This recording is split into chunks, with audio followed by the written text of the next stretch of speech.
So, this week we're in, the time and space between Christmas and New Year's, is widely recognized by the larger culture as this is the time for reflection. This is the week for reflection. The news media is full of retrospectives. This year in review, looking back over 2025, naming major events. Oh, there were so many losses, crises, so many breakthroughs and turning points. There are invitations everywhere to reflect on the kind of year it has been, both collectively and personally. In that sense, this week places us in good company.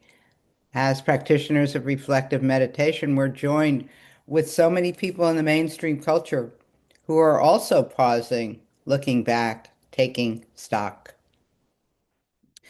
I wonder, and this is one of these unknowable questions, but I wonder whether the shared cultural momentum right now might be quietly supporting our own reflection. Maybe it creates a little more permission or a little more spaciousness to do even more of this thing that we value, reflection. And we don't, of course, reserve it for this one week, a year. We engage in reflection year round. We reflect on experience as it unfolds. We reflect on the causes and the conditions that are shaping our lives, our intentions, our habits, our values. And still, this week of the year can be a useful container, a frame that maybe even further gathers our attention. Now, a year, of course, is an arbitrary marker.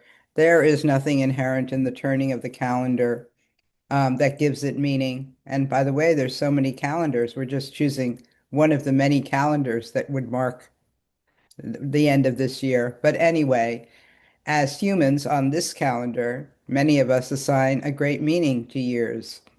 You know, we can speak of a good year or a hard year, a year of loss, a year of growth, a year we're glad to leave behind.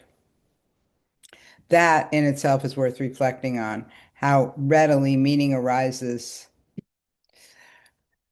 From a Buddhist perspective, much of what we reflect upon in our lives may not have objective, fixed meaning, and yet the meaning that we assign matters. Meaning conditions intention, and intention conditions action. So meaning is not at all trivial.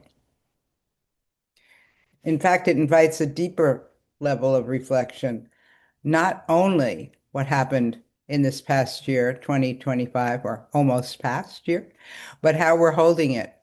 What meaning are we assigning to the past year? Or more likely, meanings, probably not one meaning. So commonly, meaning really operates below the surface of awareness. Sometimes we don't consciously decide it. It's more like the operating system of your computer, running quietly in the background, organizing everything else. We might not see it or know it or be aware of it, but it affects how everything functions on our computer. And much like the operating system of a computer, how we organize things matter, how we assign meaning matters. When it is functioning well, things run relatively smoothly. When it's corrupted, outdated, distorted, we run into troubles again and again. Our old narratives repeat, certain assumptions harden. I like that. Certain assumptions harden.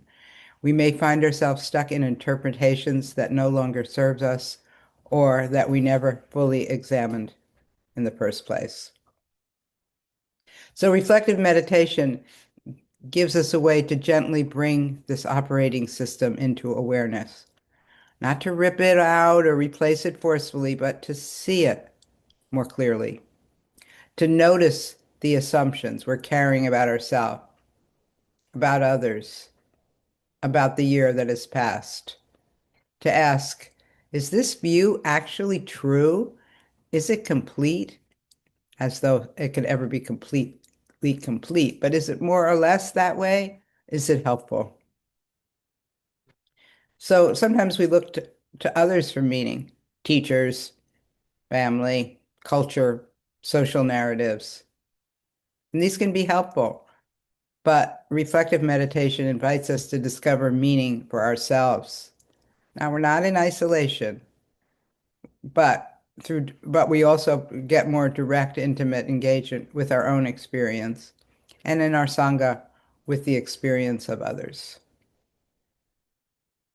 So hopefully in this process of reflection, we get clearer about what we value, not just in abstract terms, but in lived ways. And then we might ask the question, what did we actually give our time and energy to in 2025? That's a big question. And, I don't expect you to come up with a simple answer, but it might spark something. What sustained you? What drained you? Where do you feel aligned? And where do you feel divided, conflicted? And hopefully over time, this discernment can become more nuanced. We may find that what we thought brought meaning does not, in fact, nourish us deeply. Or we might discover that something quite simple, coming to this daily online regularly, practicing meditation at other times, honest conversations, acts of care, sometimes simple acts of care, being present. That has been what has been quietly meaningful all along. So the kind of reflection that we are hopefully cultivating is not about judgment, and it's certainly not about measuring ourselves against an ideal. We here at the reflective meditation, well, I should speak for myself. Actually, here, I'm actually fairly allergic to ideals. It feels like an allergy. I react quite strongly. But the reflection we're cultivating is about understanding causes and conditions, getting a little clearer about them, and hopefully with some kindness. And we could say that it's an expression of wisdom, punya in the Pali language, which we develop through our careful and kind attention. So let's do that now.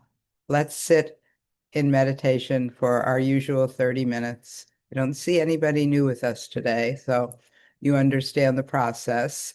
So let's sit